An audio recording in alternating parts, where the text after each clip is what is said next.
Hello everyone. तो कैसे हैं आप सभी। मैं आशा करती हूँ कि आप अपनी DSSP टीजीटी इंग्लिश की तैयारी अब तक कर चुके होंगे और रिवीजन मोड पर होंगे।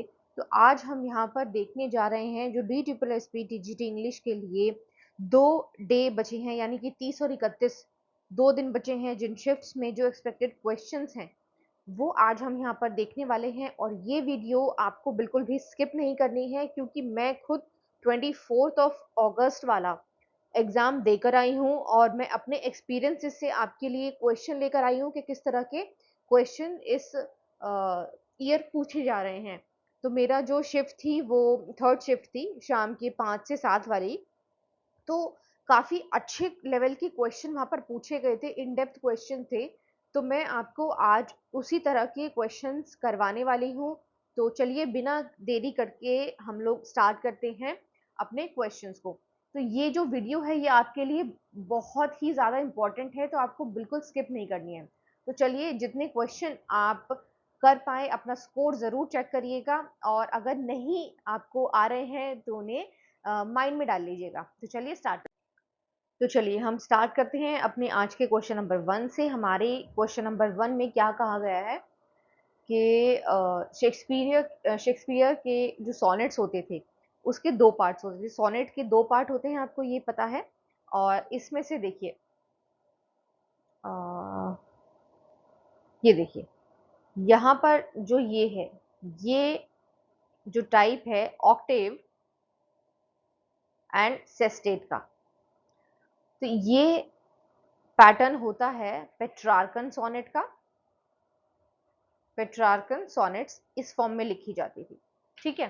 तो ये as it is Petrarchan sonnets को इंग्लैंड में इंट्रोड्यूस करने वाले 2 लोग थे, सर थॉमस याट और हेनरी हावर्ड्स, ठीक है। तो ये लोग जब इन्होंने देखा कि इटली में इस तरह से एक नया फॉर्म है जिसमें सोनेट्स पोएम्स लिखी जा रही हैं, तो ये इंग्लैंड में आकर के एज इट इज इसी सेम पैटर्न में ये सोनेट्स अपना लिखना शुरू करते थे। लेकिन जो हमारे शेक्सपियर साहब थे, इन्होंने क्या किया, सोनेट्स में लाइन तो उतनी ही रही, जैसे 8 और 16 14 लाइंस का सोनेट होता है। तो ये यहाँ पर, वैसे इसका ऑप्शन 3 सही है, 12 एंड 2। तो शेक्सपियर ने 12 और 2 यानी कि 14 लाइंस का ही सोनेट रखा, लेकिन उसको अपनी तरीके से थोड़ा मॉडिफाई कर दिया। तो यहाँ पर जो इनकी राइम स्कीम थी वो अलग थी, ए बी बी ए करके इस तरह से राइम स्कीम थी। लेकिन शेक्सपियर ने जो थी अपनी थोड़ा सा पैटर्न चेंज करके मॉडिफाई किया, और इसकी राइम स्कीम होती थी A B C D E F G G. देखिए, लर्न करने में भी बहुत इजी है, एग्जाम्स में अक्सर पूछी जाती है राइम स्कीम, या फिर जो पहला पार्ट है। देखिए यहाँ पे आएगा 12 और यहाँ पर आएगा 2, ठीक है। नेक्स्ट क्वेश्चन है हमारा, the second part of Shakespearean sonnet is called. जो सोनेट्स के 4 पार्ट होते हैं, सॉरी 2 पार्ट होते हैं। तो पहला जो पार्ट है जिसमें कि 8 लाइंस होती हैं उसको कहते हैं ऑक्टेव, और दूसरा जो 6 लाइनों वाला होता है उसे क्या कहते हैं, सेस्टेट। तो हमारा आंसर थर्ड होगा। Next, Shakespeare wrote dash sonnets. Shakespeare ने कितने सोनेट्स लिखे थे, ये तो बाय हार्ट आपको याद ही होगा अब तक। शेक्सपियर ने 154 सोनेट्स लिखे थे, और ये पब्लिश हुए थे 1609 में, इसकी पब्लिकेशन डेट है, ठीक है। और ये लिखे गए थे आयम्बिक पेंटामीटर में।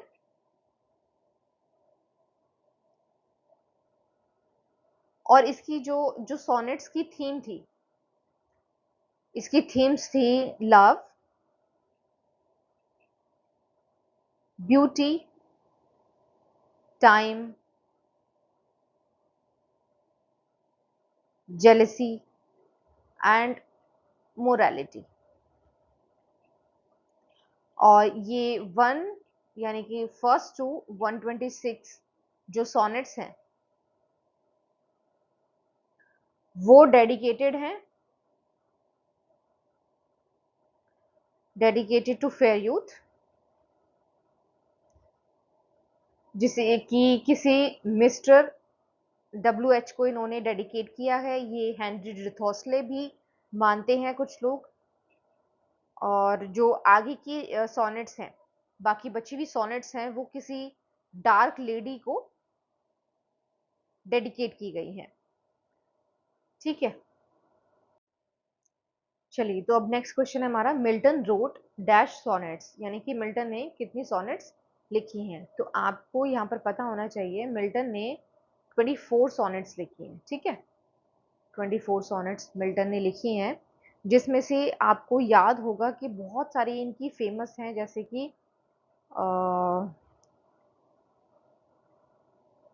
कि इनकी फेमस है ऑन हिज ब्लाइंडनेस। आपको ये भी पता होगा कि मिल्टन जो है अपने लेटर ईयर्स में ब्लाइंड हो गए थे। और इनकी फेमस है on Shakespeare,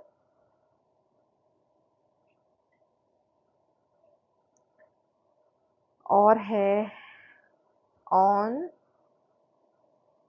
the late massacre in Piedmont. And number 4, to the Lord General Cromwell. ये आपको पता है, ये रेस्टोरेशन पीरियड के काफ़ी फेमस पोइट हैं जॉन मिल्टन। तो जब ओलिवर क्रोमवेल की जो सत्ता थी वो एस्टैब्लिश हो गई थी, तो उनके काफ़ी फेवर में ये रहते थे, है ना, कि कॉमनवेल्थ जो गवर्नमेंट है वो होनी चाहिए, तो उसके फेवर में ये बहुत रहते थे। और ये जो लोग थे ये प्यूरिटनिज्म को बहुत सपोर्ट करते थे। ठीक है, तो ये उसी के बारे में, उनकी प्रेस के बारे में ये पोएम लिखी गई है। और एक और इनकी फेमस पोएम है, इसकी एक और है ऑन हिज डिसीज्ड वाइफ। ठीक है, तो ये आपको ऑन पॉइंट याद होना चाहिए, और इन्होंने 24 लिखी थी, ये आपको याद होना चाहिए। तो चलिए तो यहाँ पर हम देखते हैं कि नेक्स्ट क्वेश्चन क्या है। A Petrarchan sonnet has two parts, they are, Petrarchan sonnets के दो पार्ट्स हैं, पहला ऑक्टेव एंड दूसरा सेस्टेट। ठीक है,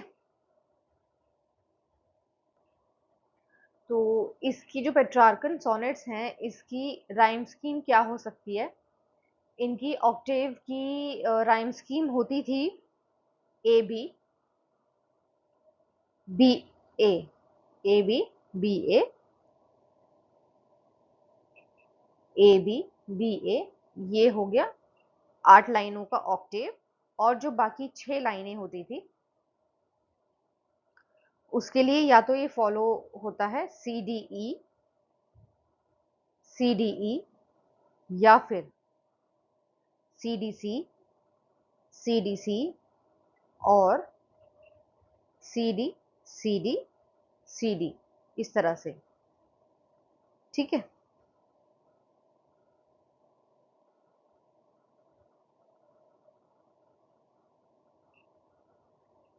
इसमें वेरिएशंस आपको बहुत मिलेंगी। नेक्स्ट चलिए, question number 6, they also serve who only stand and wait, name the sonnet from which this line has been taken from. तो ये जो लाइन है, देखिए इस बार जो है ना, क्वेश्चन इस तरह से पूछे जा रहे हैं, बहुत सारे, मतलब एक लगा लीजिए पर्टिकुलर सेक्शन ही था जिसमें से इन डेप्थ चीजें पूछी गई थी। जैसे कि लाइंस दे दी किसी पोएम की, या किसी प्ले का कोई डायलॉग दे दिया, तो उसमें ये पूछा गया था कि ये डायलॉग किस प्ले से है, या फिर किसने कहा था, या फिर इस पूरे वर्क के किस पार्ट से ये डायलॉग लिया गया है, जैसे किस एक्ट से, किस सीन से ये डायलॉग लिया गया है। एक इसी तरह से मेरे वाले सेट में था कि अलेक्जेंडर पोप का बेलिंडा वाला कुछ था, मुझे एग्जैक्ट याद नहीं है, लेकिन उसमें था ये जो लाइंस दे दी गई थी, ये लाइंस किस कैंटो से थी। अलेक्जेंडर पोप की जो पोएम है the rape of the lock, उसके किस कैंटो से ये लाइंस ली गई हैं। तो इसी तरीके से आपको यहाँ पर अच्छे से याद करना है। आई होप आपके पास अभी थोड़ा टाइम होगा, तो जो मेन मेन राइटर्स हैं, जो पोएट्स हैं, उनके वर्क्स को आप एक बार गो थ्रू कर लीजिए, रीड कर लीजिए, जिससे कि आप एटलीस्ट वहाँ से अगर कोई लाइन आ रही है पोएम की तो आप उसको पहचान पाएँ। क्योंकि पोएम को ही आप गो थ्रू कर सकते हैं, पूरी नोवेल या कोई प्ले आप इस टाइम पर नहीं पढ़ सकते।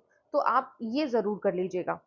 तो हम यहाँ पर देखते हैं कि ये जो लाइन यहाँ पर बोली गई है, इतना तो हमें पता चल रहा है कि ये सोनेट की लाइन है। तो ये कौन से सोनेट से ली गई है? ये है ऑन हिज ब्लाइंडनेस। और ये मैंने आपको अभी बताया था, ये ऑन हिज ब्लाइंडनेस किसकी सोनेट है? On his blindness, John Milton. ठीक है, अगर आपको ये भी पूछने के लिए आ जाता है कि ये किसका वर्क है, तो भी आप बता सकते हैं, क्योंकि इसको याद रखना बहुत इजी है। मैंने आपको अभी बताया कि जॉन मिल्टन जो हैं अपने लेटर ईयर में, मतलब लेटर लाइफ के लेटर ईयर्स में ब्लाइंड हो गए थे। तो जो इन्होंने पैराडाइज लॉस्ट अपना वर्क लिखा था, वो भी इन्होंने ब्लाइंड थे ये तब ही लिखा था। ये अपनी शायद, if I am not wrong, अपनी डॉटर को शायद ये नरेट करते थे, बोलते थे और वो लिखती थी। ठीक है, तो इस तरह की जो ये पोएम की लाइंस हैं, ये पहले कम आता था इस तरह का फॉर्मेट, लेकिन अब के जो एग्जाम हुए हैं 3 सेट जो थे, उनमें आपको देखना जब आंसर की आएंगी तो इसमें आपको बहुत देखने को मिलेगा कि डायलॉग या इन डेप्थ चीजें दी गई हैं, वो बहुत पूछी गई हैं इस बार। नेक्स्ट देखिए, name the poet who paid a tribute to Napoleon in an ode. किसने अपनी पोएम में नेपोलियन को ट्रिब्यूट दिया है? चलिए, यहाँ पर हम बात करेंगे, हमारे ऑप्शंस में है टेनिसन, बायरन, कीट्स और रॉबर्ट हैरिक। तो सबसे पहले तो ये जो तीनों राइटर्स हैं, ये अपनी अपनी एज के बहुत ही इंपॉर्टेंट राइटर्स हैं।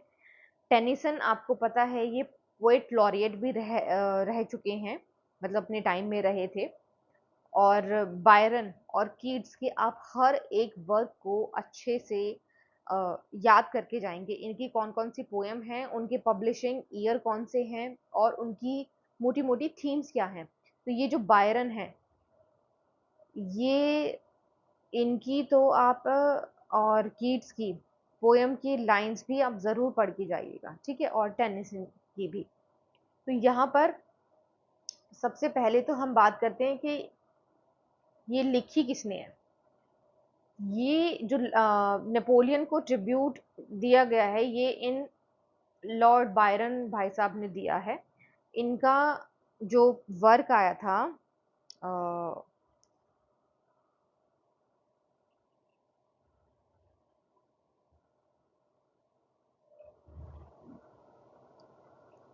ओड टू नेपोलियन, उसकी शायद स्पेलिंग इस तरह से थी। ठीक है, और ये इनकी पोएम आई थी 1814 में। हालांकि इन्होंने प्योर प्रेज नहीं करा है नेपोलियन बोनापार्ट को इस पोएम में, इनके जो फेलियर्स हैं उनको भी क्रिटिक किया है। बाकी आपको ये पता होना चाहिए कि जो लॉर्ड बायरन है, ये अपने डॉन जुआन के लिए बहुत फेमस हैं। और ये अपने वर्क में एक थोड़ा सा इवलिश जो प्रोटैगनिस्ट होता था, उसमें इवलिश क्वालिटी को डालते थे, इसीलिए ये फेमस थे। इनके जो हीरो हुआ करते थे पोएम के, इनके वर्क्स के, उनको बायरोनिक हीरो भी बोला जाता है। ठीक है, ये आपको जरूर याद रखना है। नेक्स्ट है, to whom sorry to who wrote an ode to himself. ये ओड टू हिमसेल्फ किसका वर्क है? ओड टू हिमसेल्फ किसने लिखा है? वर्ड्सवर्थ, हमारा ऑप्शन है वर्ड्सवर्थ, ग्रे, मिल्टन और बेन जॉनसन। आपको क्या लगता है? आप जरूर कमेंट करके बताते रहिए साथ के साथ कि आपकी हर एक नंबर का आप ऑप्शन में ज़रूर बताइए आपका क्या सही आंसर है। यहाँ पर देखिए, ओ टू हिमसेल्फ लिखी गई थी बेन जॉनसन के द्वारा। ठीक है, इसकी लाइन भी आपको अच्छे से पढ़नी है। Next question, if winter comes can spring be far behind. देखिए, बहुत मतलब very very very important line है ये। खैर, ये जो क्वेश्चन है ये इस बार मेरी शिफ्ट में पूछा गया था, तो ये दोबारा तो रिपीट नहीं होगा, बट स्टिल ये बहुत ही इंपॉर्टेंट है। आप इस पोएम को तो पढ़ के ज़रूर जाइए। और ये जो है ये ode to the west wind से है। ये अब पी वाई क्यू बन जाएगा टू, सॉरी, ये पी वाई क्यू होने वाला है 24 अगस्त 2025 थर्ड शिफ्ट का। ठीक है, ये जो एग्जाम मैंने दिया था उस वाली शिफ्ट में ये क्वेश्चन पूछा जा चुका है। और ये किसका वर्क है ये आपको कमेंट्स में बताना है। ठीक है, बाकी ये पी बी शैली का वर्क है। ओके, चलिए next, the most important feature of an ode is. Ode क्या होती है ये आपको पता होना चाहिए, यानी कि आप ये ज़रूर देख के जाइए कि ओड की क्या फीचर्स हैं, लिरिक के क्या फीचर हैं, सोनेट के क्या फीचर हैं, और एलिजी के क्या फीचर हैं, क्योंकि इस तरह के क्वेश्चंस इस बार पूछे गए हैं। ये वेरी वेरी इम्पोर्टेंट है, आपको पता होना चाहिए। इस बार DSSS बहुत ही स्ट्रिक्ट मोड में है। वो अच्छे से अपने कैंडिडेट्स को टेस्ट कर रहा है कि अगर वो रिक्रूट करता है किसी को तो वो एलिजिबल है या नहीं सच में। ठीक है, तो यहाँ पर आपको देखना है option number 1, it is longer than a lyric. क्या वो लिरिक से लेंथ में लंबा होता है? It's subject matter is exalted. क्या बहुत बढ़ा चढ़ाकर इसमें बात की जाती है? Is it in the form of an address? क्या इस टाइप ऑफ पोएम में किसी को एड्रेस किया जाता है? And number 4, is it serious and dignified poetic composition? क्या ये सीरियस और बिल्कुल डिग्निफाइड फॉर्म ऑफ पोइट्री है जिसमें कि बिल्कुल मीटर और जितने सब कुछ है बिल्कुल ध्यान से लिखी जाती थी, जैसे कि नियो क्लासिकल एज की पोइट्री, जैसे कि क्लासिकल एज की पोइट्री? क्या ओड उस प्रकार की एक पोएम होती है? तो यहाँ पे आपका सही आंसर होगा आंसर नंबर 3, क्योंकि इस टाइप की जो पोएम्स होती हैं उसमें किसी को एड्रेस किया जाता है, किसी को प्रेज किया जाता है। एड्रेस मतलब किसी को संबोधित किया जाता है, किसी की प्रेज की जाती है, किसी के बारे में बात की जाती है, चाहे वो पर्सन हो, ठीक है, या फिर कोई भी थिंग हो, या कुछ भी कोई सिचुएशन है, कुछ भी। जैसे कि ode to an autumn, ode to अर्शन ग्रेशियन अर्न, सॉरी, ठीक है। और ओड टू नाइटिंगेल, तो नाइटिंगेल देखिए एक बर्ड है। टू अ स्काई लार्क, ये पीबी शैली की एक पोएम है। और जो ग्रेशियन अर्न है उसमें क्या है, एक एक ग्रीक मटका ही है एक तरह से, है ना? तो ये तो एक चीज हो गई, कोई नॉन लिविंग थिंग हो गई। नाइटिंगेल एक बर्ड हो गई। ऑटम एक सीजन हो गया। और किसी पर्सन के बारे में भी इसमें बात की जा सकती है। तो ये किसी को संबोधित करने के लिए, किसी की प्रशंसा करने के लिए इस तरह के जो फॉर्म्स हैं वो ओड कहलाती हैं। ओके, नेक्स्ट है हमारा, देखिए क्वेश्चन, ये फिर मैंने इसमें आपके लिए बहुत सारे ऐसे क्वेश्चंस आज डाले हैं आज के सेट में, जिसमें कि आपको प्रैक्टिस हो पाए। बहुत सारे कोट्स से रिलेटेड एग्जाम्स में क्वेश्चंस आ रहे हैं। यहाँ देखिए, hail to thee blithe spirit, what is being addressed as spirit here. यहाँ पर जो स्पिरिट को बोला गया है, यहाँ स्पिरिट की जो बात की जा रही है कि किसके बारे में बात की जा रही है। यहाँ पर बात की जा रही है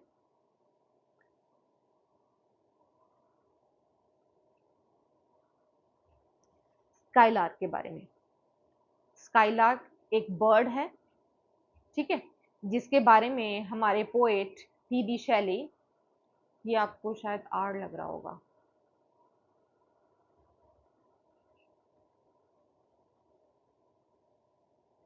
ठीक है, यहाँ पे हमारे पोएट पीबी शैली बात कर रहे हैं स्काईलार्क के बारे में। ये पोएम उन्होंने तब लिखी थी जब वो अपनी वाइफ मैरी शैली के बारे में, मैरी शैली के साथ में टहल रहे थे। तो वहां पर वो शायद इटली गए थे, तो वहां पर ऐसे ही टहल रहे थे, उनको एक बर्ड की जो बड़ी सुंदर सी मधुर आवाज सुनाई दी, तो उन्होंने उसके बाद ये पोएम फटाफट लिख डाली। नेक्स्ट है, thou was not born for death, immortal bird. ये तो आप बिल्कुल ही इजीली गेस कर लेंगे। This famous line is from ode to a nightingale, name the poet. सबसे पहले तो आपको देखो क्वेश्चन में एक चीज पता चल गई कि ये जो लाइन है ये इस वर्क से ली गई है, ओड टू अ नाइटिंगेल, और ये बहुत ही इजी है यहाँ पर गेस करना कि ये किसका वर्क है। आप इसको इस क्वेश्चन का आंसर मुझे कमेंट बॉक्स में देंगे। मैं इसका आंसर यहाँ पर नहीं कर रही हूँ, लेकिन जो भी सही आंसर देगा उसको मैं हार्ट दूंगी, ठीक है, कमेंट सेक्शन में। तो ये आपका अब होमवर्क है। चलिए, question number 13, who is the hero of Spenser's Faerie Queene. यहाँ पे आपको क्या याद रखना है, स्पेंसर की जो पोएम है फेरी क्वीन, इसका जो प्रोटैगनिस्ट है, जो बिल्कुल सेंटर कैरेक्टर है, वो कौन है इसमें से, king Charles, king Arthur, king George या फिर किंग रिचर्ड। इसका सही आंसर है किंग आर्थर। जो देखिए इंग्लैंड की जो हिस्ट्री है ना, उसमें लास्ट जो इनके ओरिजिनल सेल्टिक राजा जो रहे थे वो किंग आर्थर ही थे, ठीक है। तो बहुत इनकी जो वीर गाथाएं हैं आपको बहुत सारे पोइट्स सुनाते हुए मिल जाएंगे अपने वर्क्स में, और इनको बहुत ही एडमायर, प्रेज और इनकी वेलर और इनकी बहुत ही प्रशंसा की जाती है इनके वेलर की। तो कहीं ना भी आए ना आपको आंसर, तो आप आंख बंद करके यहाँ पर किंग आर्थर गैस कर सकते हैं, चांस ले सकते हैं, ठीक है। यहाँ पर देखिए क्वेश्चन है, how many books are there in Milton's Paradise Lost. यहाँ पर मैं आपको थोड़ी सी एडिशनल इंफॉर्मेशन दे रही हूँ। देखिए, जो पैराडाइज लॉस्ट है ओरिजिनली 1667 में,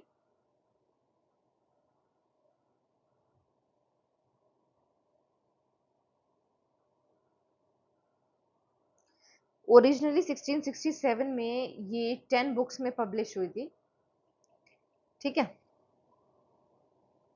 और इसे आपको ध्यान रखना है ब्लैंक वर्ड्स में लिखा है जॉन मिल्टन ने, ओके। लेकिन बाद में 1674 में इसे 12 बुक्स में पब्लिश कराया गया, और जो बुक 7 थी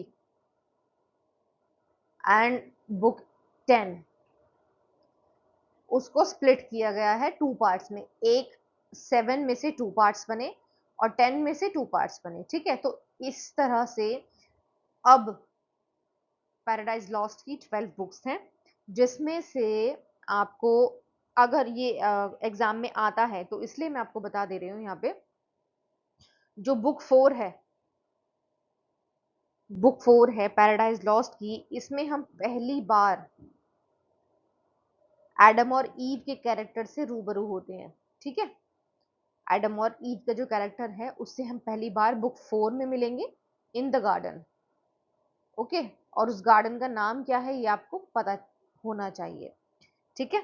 और देन बुक 9 में हम मिलेंगे, जैसे सैटर्न है, Saturn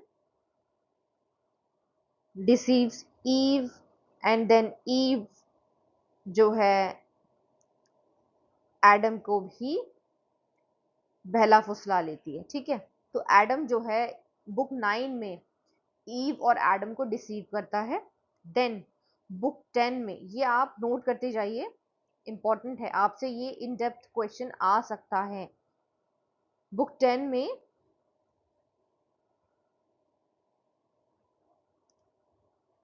Satan boast of his success, यानी कि अपने जो उसकी सक्सेस थी उसका जो मोटिव क्या था, उसका मोटिव था ईव और ईव और एडम को डिसीव करना, fall of Eve and Adam.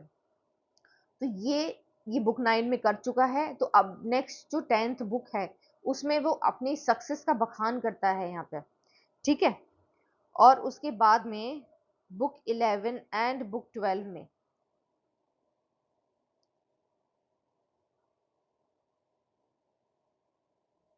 Rafale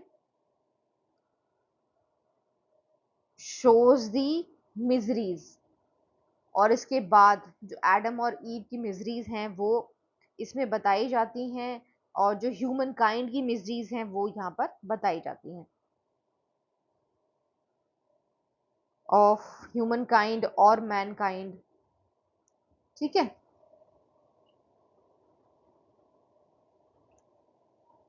until redemption, ठीक है। ये आप अपने नोट्स में लिख लीजिए, इम्पॉर्टेंट है कि मतलब इन डेप्थ जो देखिए जो मेन मेन चीजें हैं ना वो मैंने यहाँ पे आपको बता दी है पैराडाइज लॉस्ट के बारे में, तो आपको ये ध्यान रखना है। नेक्स्ट है हमारा which of the following epics has 24 books. अब आप ये थोड़ा सा ट्रिकी क्वेश्चन मैंने जान के रखा है यहाँ पर। अब आपको इसका जवाब सोच समझ के सबसे पहले तो पॉज करके क्वेश्चन को अच्छे से पढ़िए और ट्राई करिए कमेंट सेक्शन में इसका रिप्लाई करने का।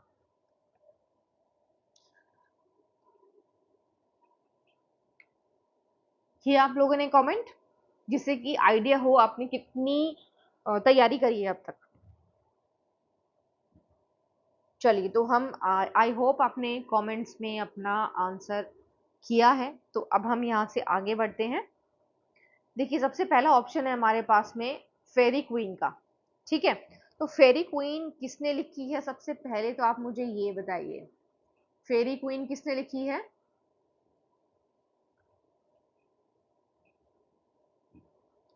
स्पेंसर ने लिखी है, ठीक है। और ये लिखी गई है कैंटोज में, ओके। तो इसमें टोटल कितने कैंटोज हैं? 12 कैंटोज, ठीक है।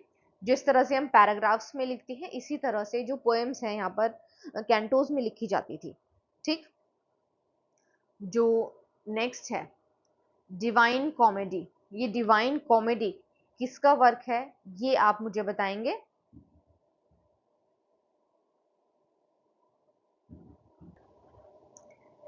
इसको लिखा है दांते एलिगेरी ने, ठीक है। और इनका सबसे फेमस वर्क यही है, द डिवाइन कॉमेडी। इसको ये एक इटालियन पोएट थे, ठीक है। इन्होंने इटालियन में जो लिखी थी ओरिजिनल उसको ला कॉमेडिया बोला जाता है, और इंग्लिश में इसको द डिवाइन कॉमेडी बोला जाता है, ठीक है। तो ये जो है ये एक सिंगल पोएम है, लेकिन इसके 3 पार्ट्स हैं। सबसे पहला पार्ट है हेल, ठीक है, जिसे इंग्लिश में हेल बोला जाता है, यानी कि इसमें इन्होंने इन्फर्नो का नाम दिया है, इन्फर्नो, परगेटरी और हेवन, ठीक है। यहाँ पर ये एक सिंगल पोयम है ये, ठीक है। नेक्स्ट एपिक है ओडिसी। ओडिसी भी 24 बुक्स में लिखी गई है, ओके। और इसके राइटर कौन है? होमर। और ओडिसी इनको आपने सुना होगा यूलिसिस, ठीक है। यूलिसिस और ओडिसी एक ही है। ये इलियड, नेक्स्ट इलियड लिखी गई है 12 बुक्स में, ठीक है। ये वर्क है होमर का, और ये होमर का काफी फेमस वर्क है, तो इसको आप अच्छे से पढ़ के जाइए, इससे भी इस बार क्वेश्चन बने हैं। I'm sorry. ठीक है, तो ये आपको याद रखना है ये किसका वर्क है और इनकी मेन थीम क्या है। नेक्स्ट क्वेश्चन है the central theme of होमर्स Iliad is. मैंने अभी बोला था कि जो फेमस राइटर्स हैं उनकी फेमस वर्क से आप ज़रूर पढ़ के जाइए उनकी एटलीस्ट लाइंस और उसकी पब्लिशिंग ईयर और उनका जो मेन थीम है वो क्या है।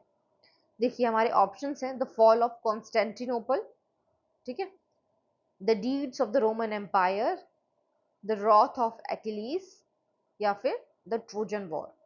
ये देखिए ये अब तो हाँ अभी है और जब मैं इंग्लिश लिटरेचर पढ़ रही थी डीयू से तो उस टाइम भी ये हमारे सिलेबस का पार्ट थी। तो ये समझिए कितनी ही इम्पोर्टेंट बुक है जिसको आपको पढ़ना ही पढ़ना है। और आपने हमेशा जिन्होंने भी ये ग्रेजुएशन में अपने पढ़ी है तो आपने ये कॉन्टिन्यूसली सुना होगा अपने प्रोफेसर से the wrath of Achilles, the wrath of Achilles, ठीक है। तो ये जो पूरी स्टोरी हमें बयां करती है वो एक्लीज की रॉथ की ही कहानी है, ठीक है।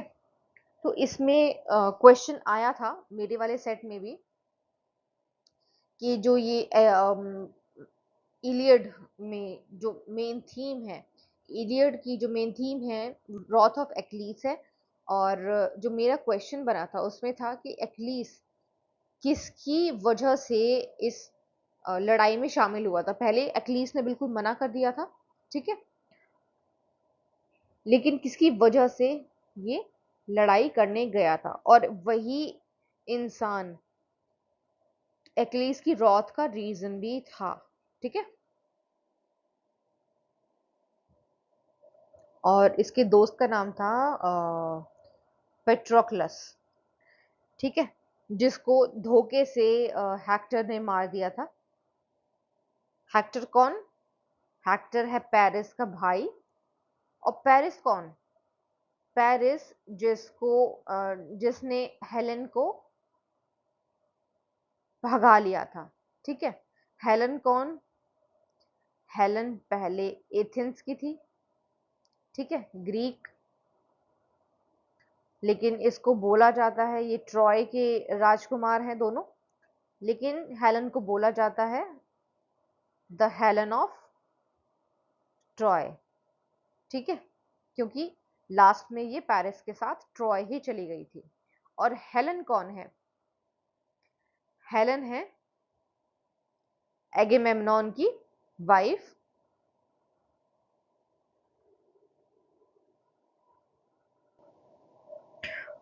सॉरी, ये एगेमेम्नॉन नहीं, एगेमेम्नॉन तो उसका ब्रदर इन लॉ है। तो हेलेन कौन है? हेलेन है मेनेलॉस की वाइफ और इसका भाई है एगेमेम्नॉन, ठीक है, जिससे जिसकी वजह से एक्लॉस एक्लीस जो है बहुत ही अपना मतलब इस वॉर को छोड़ के चला जाता है और इसको तब लड़ाई में आना पड़ता है जब पेट्रोक्लस की डेथ हो जाती है। किसके द्वारा? हेक्टर के द्वारा। और ये एक्लीस का रॉथ ही था जो इसको हेक्टर से बदला लेना था। जब तक हेक्टर को इसने मार नहीं दिया इसका जो गुस्सा था, जो रॉथ था, वो तब तक शांत नहीं हुआ। और इवन हेक्टर को मारने के बाद भी इसका जो रॉथ था वो शांत नहीं हुआ। इसने क्या किया, आप उसके लिए बहुत ही ध्यान से ये एपिक को पढ़िए। अगर आपसे नहीं हो पाता है तो एटलीस्ट आप मतलब गो थ्रू करिए इसके मेन मेन जो थीम्स हैं, ठीक है। तो जब इसको गुस्सा आता है, हेक्टर ने इसके फ्रेंड को मार दिया। हेक्टर को ना चाहते हुए भी इसमें लड़ाई में कूदना पड़ता है और हेक्टर को मारने के बाद ये अपने जो इसका जो रथ होता है उसमें पीछे बांधता है और हेक्टर की लाश को खींचते हुए घसीटते हुए ले जाता है।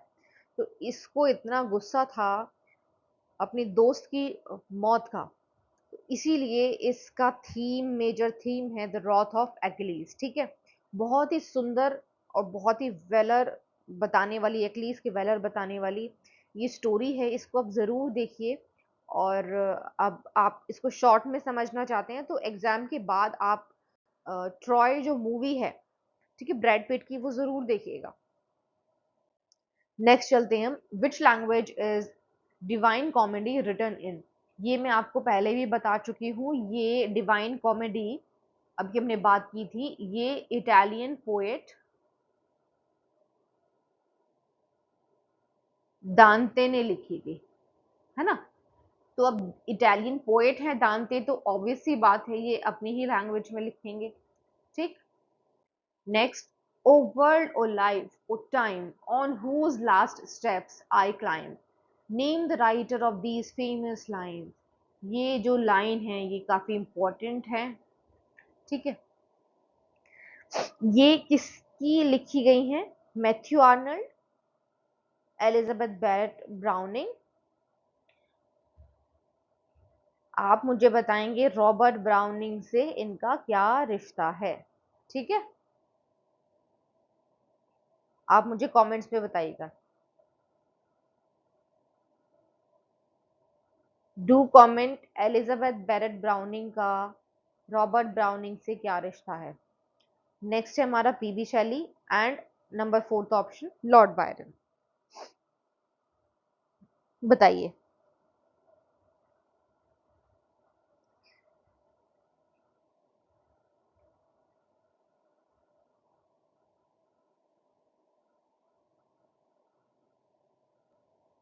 इसका करेक्ट आंसर है पीबी शैली। पीबी शैली की एक पोएम है और लेमेंट, ये इसकी लाइन है, ठीक है। अब आपको बताना है ये पब्लिश कब हुई थी, इसकी पब्लिशिंग ईयर आपको बतानी है।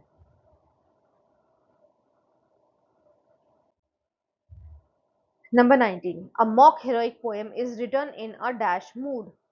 इस तरह के क्वेश्चन भी बहुत आ रहे हैं एग्जाम्स में, जिससे कि ये इन डेप्थ नॉलेज किसको कितनी है वो पता चलेगा। मॉक हीरोइक क्या होता है? मॉक हीरोइक एक ऐसी पोएम है जिसमें आप किसी सिचुएशन को, किसी पर्सन को एक मतलब टारगेट करते हैं, उसको रिडिक्यूल करते हैं, और पोएम इस तरह से नरेट करते हैं जैसे सच में कोई एक हीरो की दास्तान शुरू होती है, जैसे पुरानी एपिक्स में बयान होती थी। जैसे आपने इलियड पढ़ी होगी, तो इलियड को एक मतलब बहुत ही बढ़ा चढ़ा के, एक बहुत ही ह्यूज तरीके से प्रेजेंट किया गया है हीरो को। तो इसमें भी इसी तरीके से किया जाता है। बात बहुत छोटी सी होती है लेकिन उसको इस तरह से हीरोइक फॉर्म में दिखाया जाता है जैसे पता नहीं क्या है। और इसीलिए इसको मॉक हीरोइक कहा गया है, क्योंकि इसमें जो भी सब्जेक्ट है उसको मॉक किया जाता है। तो अगर आप किसी का मजाक उड़ा रहे हैं तो वो किस तरह से उड़ाएंगे, उसका फॉर्म क्या होगा? क्या आप सीरियसली मजाक उड़ाएंगे, सेमी सीरियसली मजाक उड़ाएंगे, या ट्रेडिशनल फॉर्म में मजाक उड़ाएंगे? नहीं ना, आप उसको नॉन सीरियस वे में मजाक उड़ाएंगे, ठीक है। चलिए, नेक्स्ट है हमारा, the rape of the Lock is written in. Rape of the Lock किस तरह की पोएम है? ये एक हीरोइक कपलेट में लिखी गई मॉक हीरोइक है, ठीक है। हमने अभी बात करी मॉक हीरोइक है। इससे भी मेरे वाले सेट में बहुत मतलब बहुत ही क्वेश्चंस आए थे इससे, कई क्वेश्चन थे अलेक्जेंडर पॉप की the rape of the lock से। तो अगर इसमें 24th वाले में अलेक्जेंडर पोप की रेप ऑफ द लॉक से क्वेश्चन आए हैं, तो आप ड्राइडन को अच्छे से पढ़ के जाइए एटलीस्ट, ठीक है। ड्राइडन और इसकी पोएम्स को अच्छे से पढ़ के जाइएगा। ये है the rape of the Lock, mock heroic है, हीरोइक कपलेट में लिखी गई है। Next, the rape of the Lock is written in dash cantos. कितने कैंटोज में लिखी गई है? मैंने आपको स्टार्टिंग में भी बताया था, ये 5 कैंटोज में लिखी गई है। और मेरे वाले सेट में कुछ लाइंस थी और उसमें पूछा गया था ये लाइंस किस कैंटो को बिलोंग करती है, ठीक है। विच of the following is not a quality of a lyric. मैंने आपको अभी बताया था थोड़ी देर पहले कि आपको इस तरह की चीजें याद रखनी है कि लिरिक के क्या फीचर्स, क्या कैरेक्टरिस्टिक्स होते हैं, ओड के क्या होते हैं। तो हमने ओड के अभी देखे थे। अब यहाँ पर क्वेश्चन है कि लिरिक के जो कैरेक्टरिस्टिक्स हैं, जो उसकी क्वालिटी हैं, वो क्या होती है। और lyric is a short poem. Lyric जो है एक शॉर्ट पोएम है। A lyric must have a musical quality. A lyric is essentially a didactic poem. A lyric must express any one single emotion.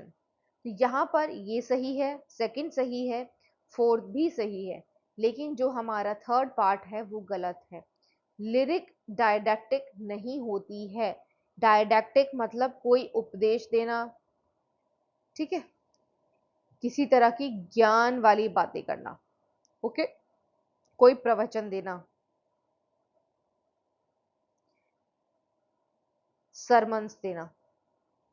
मतलब सरमन्स मतलब किसी तरह की ज्ञान वाली चीजों को पोएम की फॉर्म में बताना, ठीक है। नेक्स्ट है the most remarkable pastoral play of Shakespeare is. Shakespeare का सबसे रिमार्केबल पेस्टोरल प्ले कौन सा है। यहाँ पर आप देखिए चार शेक्सपियर के वर्क्स की बात की गई है। A winter's tale, midsummer's night dream, much ado about nothing, as you like it. ये तो बहुत ही कॉमन और इम्पॉर्टेंट क्वेश्चन है। एज यू लाइक इट उनका एक पेस्टोरल प्ले है जिसमें कि जो रोजलिन का कैरेक्टर है, ठीक है, ये इंपॉर्टेंट है, इसके बारे में आप पढ़ के जाइए। और इसमें जो रोजलिन का कैरेक्टर है वो डिसगाइज करता है एज अ जो शेफर्डेस और ये सब बनते हैं जब डिसगाइज करते हैं किसी पेस्टोरल कैरेक्टर में, ठीक है।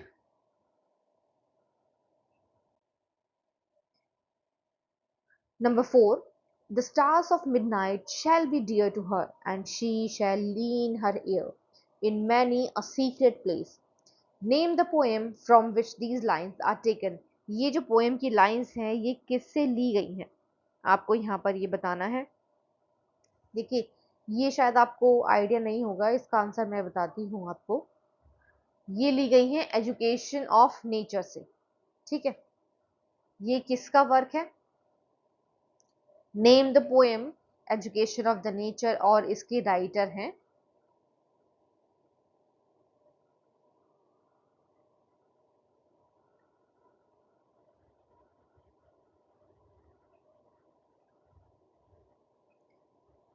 Sorry William Wordsworth. शेक्सपियर से मुझे इतना प्यार है कि हर जगह शेक्सपियर ही नजर आता है।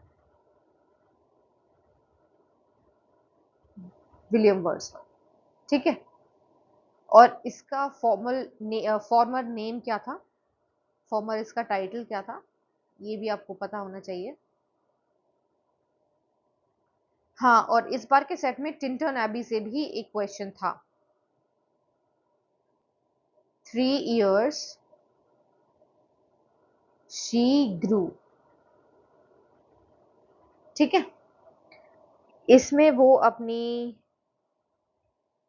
बिलवर्ड चाइल्ड जिसका नाम था लूसी, नाम कुछ और था वो मैं आपको बाद में बताऊंगी, इज टेकन बाय नेचर, यानी कि उसकी डेथ हो जाती है। जो इनकी मतलब इलेजिटिमेट डॉटर थी उसकी डेथ हो जाती है और उसके बारे में ये पोयम लिखी गई है। Next, in the Rime of the Ancient Mariner tells his story to. ये जो पोएम है ये एस.टी. कॉलरिज द्वारा लिखी गई है, ठीक है। और ये लिरिकल बैलेड की भी फर्स्ट पोएम है। फर्स्ट पोएम ये है और जो लास्ट पोएम है लिरिकल बैलेड की वो टिंटन एबे है,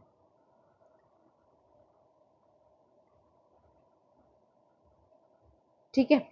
हाँ, तो ये जो राइम ऑफ एंशियंट मरीनर है इसमें ये जो स्टोरी सुना रहा है ये वेडिंग गेस्ट को सुना रहा है, क्योंकि इसमें जो एल्बेट्रॉस है क्रो,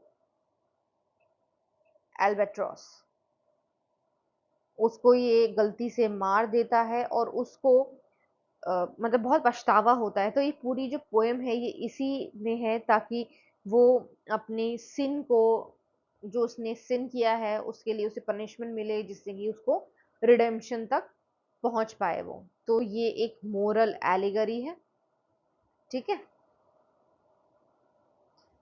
एलिगरी जिसमें कोई स्टोरी होती है, इसमें सिन, पनिशमेंट और रिडेम्पशन की बात है, ठीक है। Next, the rape of the lock satirises, rape of the lock जो है ये हमने पढ़ा है, ये अलेक्जेंडर पोप का वर्क है, ठीक है, मिस्टर पोप, जो ऑगस्टन एज से बिलोंग करते हैं, ऑगस्टन एज के प्रोमिनेंट पोएट हैं, और पूरी की पूरी जो ये ऑगस्टन एज है इसको एज ऑफ पोप भी कहा जाता है। इनके नाम पर ही ये एज पड़ गई है, तो सोचिए कितने इंपॉर्टेंट राइटर होंगे।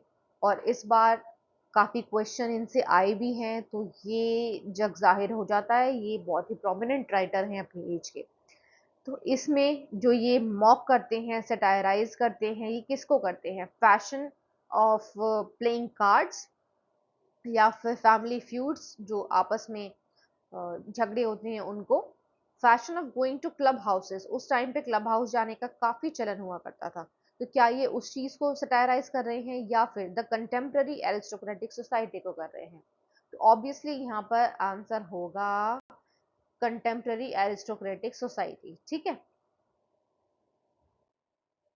Next, whose death is mourned in elegy written in a country churchyard, इससे तो भाई मतलब नहीं नहीं तो 4 से 5 क्वेश्चन इस बार देखे गए हैं।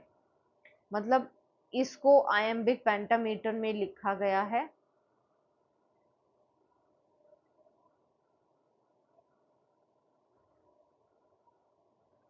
ठीक है।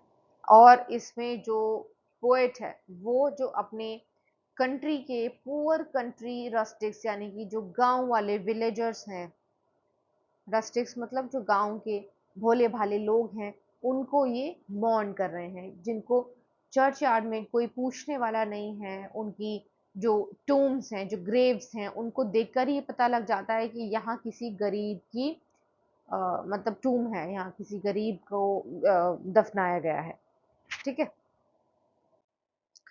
नेक्स्ट है the Animal Farm by George Orwell is a satire on, यहाँ पर आपके पास 4 ऑप्शंस हैं, bureaucracy, fascism, communism and monarchy. यहाँ पर जॉर्ज ऑरवेल ने ये रशियन रेवोल्यूशन को सटायराइज किया है, ठीक है। बहुत ही अच्छी एक बुक है, आप उसको जरूर पढ़िएगा। यहाँ पे इन्होंने सटायर किया है कम्युनिज्म को, ठीक है। और एक और है 1984, मतलब बहुत ही उम्दा, बहुत ही कमाल और लाजवाब बुक है। आप एग्जाम से फ्री हुई और कुछ इस तरह की बुक्स भी पढ़िए, जिससे कि आपका दिमाग भी खुले और राइटर के बारे में आपको अच्छी समझ हो, ठीक है। नेक्स्ट है Absalom and Achitophel it's a satire on, ये सटायर किस पे किया था? सबसे पहले तो आप मुझे ये बताइए ये वर्क किसका है? एब्सलम एंड अकेटोफिल, ये ऑफ कोर्स ड्राइडन जी का वर्क है, ठीक है। और ये अर्ल ऑफ शैफ्ट्सबरी को सटायर किया है यहाँ पर, ठीक है। अर्ल ऑफ शैफ्ट्सबरी, क्योंकि इन्होंने ही उकसाया था, है ना। किसको उकसाया था? जो जेम्स स्कॉट थे, ड्यूक ऑफ मैनमाउथ के नाम से ये थे। और ये कौन है? ये इलेजिटिमेट सन थे चार्ल्स टू के। अब ये इलेजिटिमेट चाइल्ड थे तो इनको तो सत्ता मिल नहीं सकती थी, ये नेक्स्ट किंग तो बन नहीं सकते थे, क्योंकि जो लेजिट जो उत्तराधिकारी होता है वही गद्दी संभाल सकता है। तो ये इलेजिटिमेट थे। हालांकि चार्ल्स टू इसको बहुत पसंद करते थे, लेकिन ये अगले राजा नहीं बन सकते थे। तो जो ये अर्ल ऑफ शैफ्ट्सबरी था, इसने इसको भड़काया, समझाया, आप जो मर्जी कहो, कि अपने जो फादर के खिलाफ आप रिवोल्ट कर दो, और वो आपको पसंद भी करते हैं तो आपको रिवोल्ट करके आपको जो गद्दी है वो आपके नाम कर देंगे। ठीक है, जो आप थ्रोन है वो आपका होगा। बट ऐसा हुआ नहीं। अर्ल ऑफ शैफ्ट्सबरी को इन्होंने इम्प्रिजन कर दिया और जो पार्लियामेंट थी उसको ही डिसॉल्व कर दिया।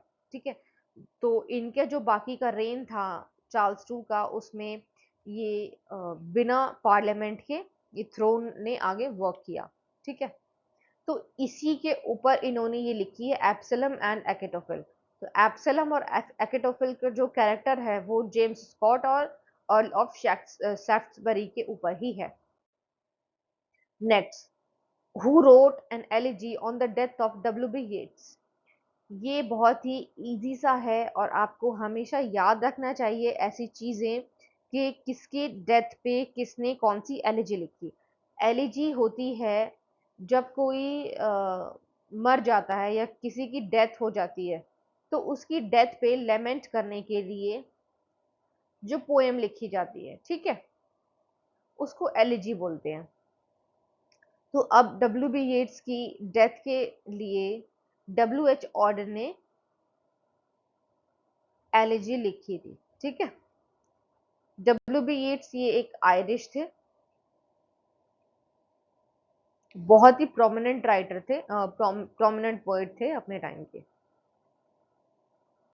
Next, a satire dash a folly or vice of a person or society. ये आपको मैं पिछले क्वेश्चन में बता चुकी हूँ कि सटायर जो है वो रिडिक्यूल करता है किसी पर्सन या सोसाइटी को।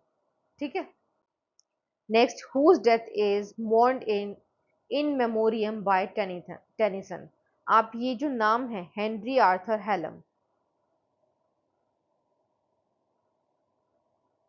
इसको आप ना टेनिसन के साथ में बिल्कुल फेविकॉल का जोड़ लगा के चिपका लीजिए, कहीं भी आए आपको ये याद रखना है। ये टेनिसन जो है, इनके बहुत ही खास दोस्त थे ये हेलम, और इनकी जो डेथ थी ये इनसे बिल्कुल बर्दाश्त ही नहीं हुई और ये बहुत दुखी थे इनकी डेथ से।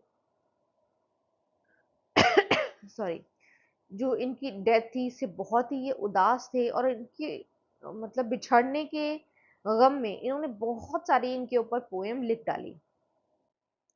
Next, Arms and the Man by Bernard Shaw is a satire on.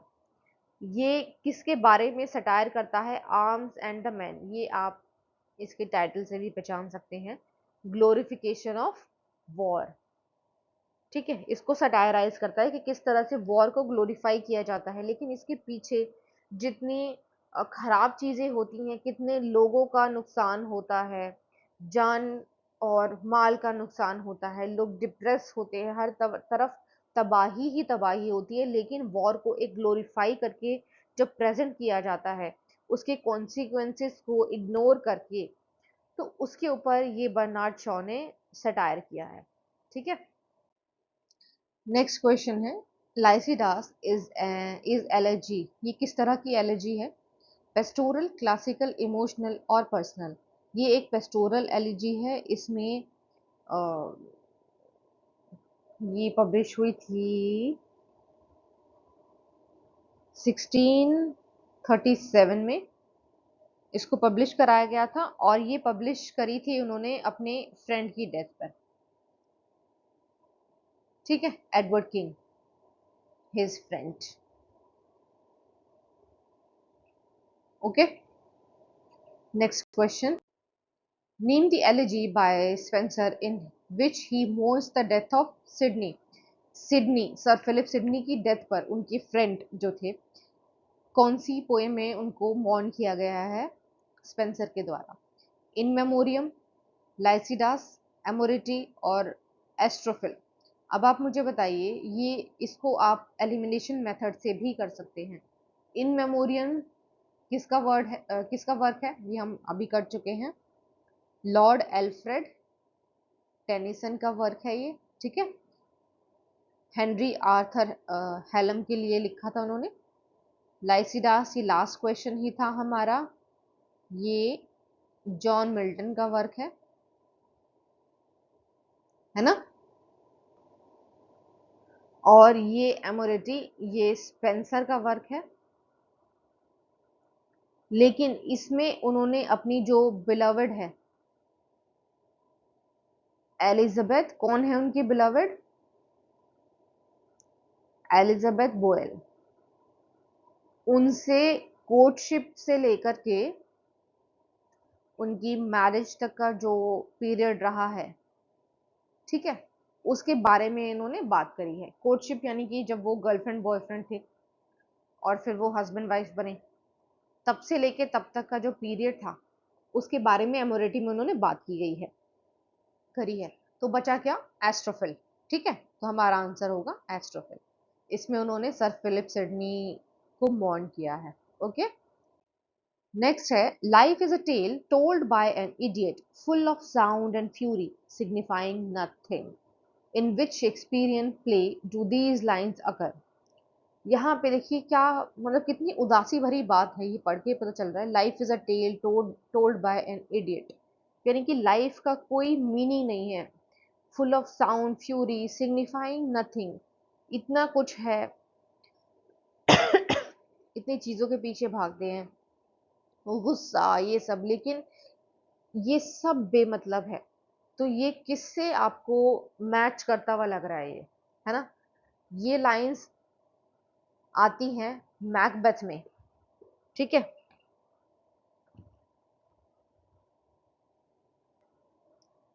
ये लाइंस मैकबेथ जो प्ले है उनका, उसी में आती हैं, और ये मैकबेथ ही बोलता है after the death of lady Macbeth. ये सोलिलोक्वी का पार्ट है, ठीक है, एक्ट 5 सीन 5, ठीक। तो इस तरह से ये इस तरह के क्वेश्चंस बहुत ज्यादा पूछे जा रहे हैं। नेक्स्ट है, name the villain in the duchess of Malfi. ये थोड़ा सा ट्रिकी क्वेश्चन है। अगर आप लोगों ने ये पढ़ा है तो आप लोग इसको इजीली क्वेश्चन कर पाएंगे, ठीक है।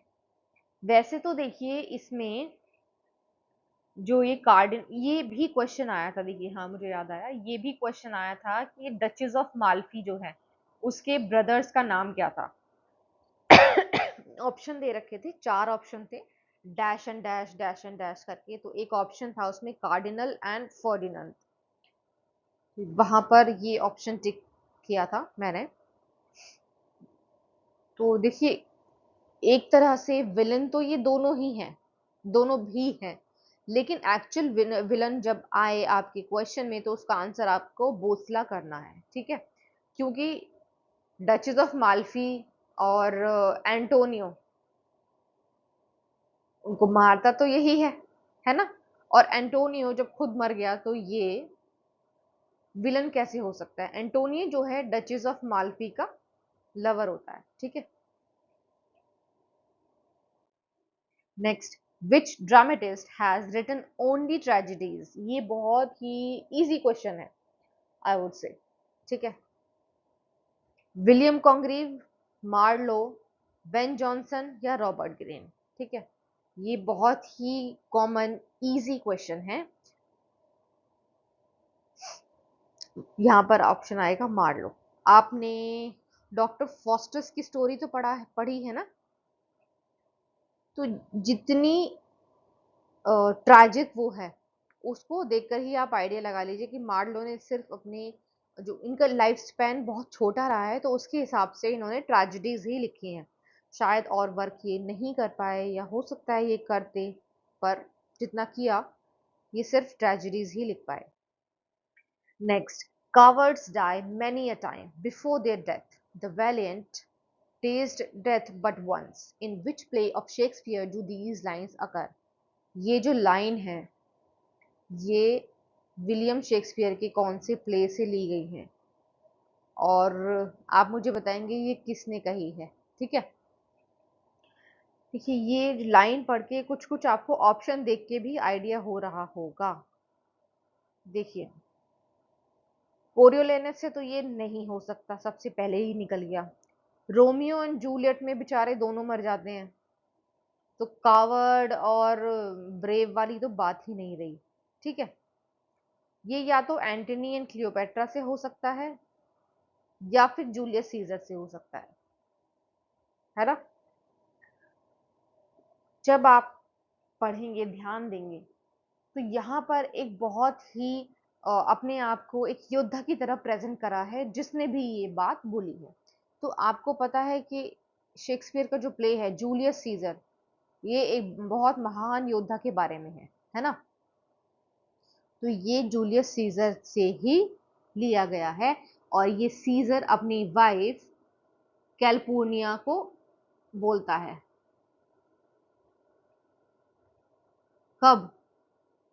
जब ये जो इसकी वाइफ है कैलपुर्निया, इसको कोई एक हेरेटिक है या जो भी था भविष्य बताने वाला, वो बताता है कि अगर तुम्हारा जो पति है जूलियस सीजर वो आज बाहर गया तो उसकी डेथ पक्की है, वो मरेगा ही मरेगा आज। तो ये वाइफ अपने हस्बैंड से इंसिस्ट करती है कि आज कुछ भी हो जाए आप बाहर नहीं जाओगे। तो तब ये अपनी वाइफ को बोलता है कि जो डर गया वो मर गया। ठीक है, तो इससे बढ़िया मैं बाहर जाऊं और अपनी डेथ को फेस करूं एक बहादुर की तरह, ना कि औरतों की तरह घर में छुप के बैठ जाऊं। ठीक है, कावर्ड्स की तरह। Next, name the lady she stoops in, name the lady who stoops in she stoops to conquer. ठीक है, ये जो प्ले है ये आपको पता है किसका प्ले है? शी स्टूप्स टू कॉन्कर, आपके कोर्स में भी है ये लिखा है एंग्लो आयरिश राइटर हैं ओलिवर क्रोमवेल, और ये अपने मतलब कॉमेडी प्लेस के लिए, कॉमेडी वर्क के लिए बहुत ही फेमस थे। ठीक है, तो यहाँ पर जो स्टूप्स का कैरेक्टर प्ले करा है वो है, यहाँ पे देखिए आपको थोड़ा सा ट्रिक करने के लिए यहाँ पे मिस बारमेड भी दिया गया है और मिस हार्ड कासल भी दिया गया है। तो जब आपको ये दोनों ऑप्शन में दिए गए हैं तो आपको ऑप्शन सही टिक करना है मिस हार्ड कासल, क्योंकि वो डिस्गाइज हुई थी इस तरह, एक तरह से बारमेड की तरह। ठीक है, बार में काम करने वाली एक मेड की तरह, लेकिन वो थी तो मिस हार्ड कासल ही, है ना। ठीक है, और जाते जाते आपके लिए एक होमवर्क है कि ये जो वर्क है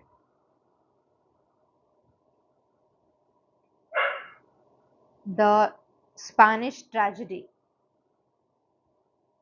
ये किसने लिखा है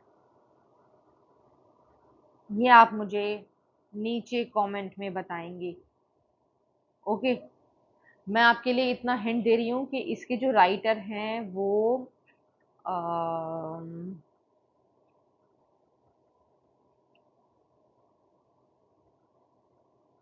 यूनिवर्सिटी विट के एक मेंबर हैं।